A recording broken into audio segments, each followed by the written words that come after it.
એડેલેટ ઓસ્ટ્રિયાના મંદિરના સર્વે હરિભક્તોને જય શ્રી સ્વામિનારાયણ. આપણું મંદિર જે નવું કર્યું છે એ લગભગ પૂર્ણ થવાને હારે આવ્યું છે. એટલે અમોને કહ્યું કે આનું સારું મુહૂર્ત તમે જોઈ દો. એટલે અમે સારું મુહૂર્ત જોતા આવતી સાલ ફેબ્રુઆરી 14 તારીખે સારામાં સારો મુહૂર્ત છે.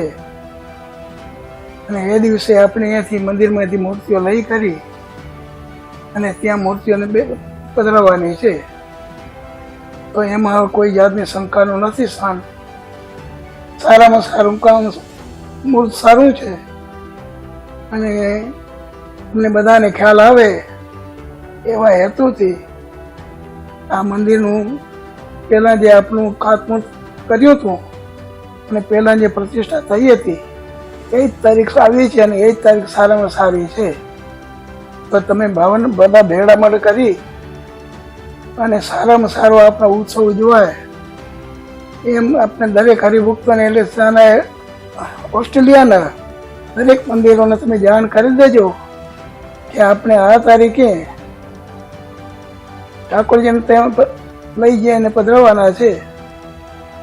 એ પ્રમાણે પ્રસંગ આપણે ઉજવાનો છે અને સારો પ્રસંગ ઉજવાય ને હરિભક્ત બધા લાભ લે એવા હેતુથી આપણે આ કાર્ય કરવાનો છે.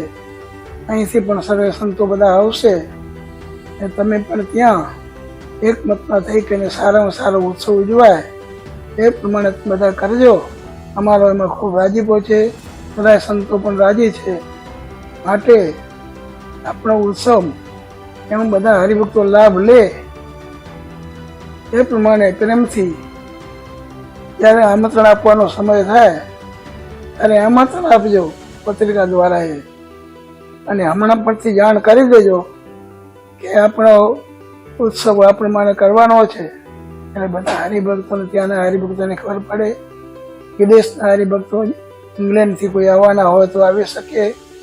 એટલે બધાએ દેશમાંથી પણ કોઈને આવવું હોય તો આવી શકે એવા હેતુથી આ મુહૂર્તથી આપણે જાણ કરી છે.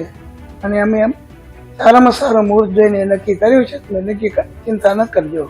સારી હરિભક્તોને ખૂબ ખૂબ ભાવપૂર્વક જય શ્રી સ્વામિનારાયણ કહેજો.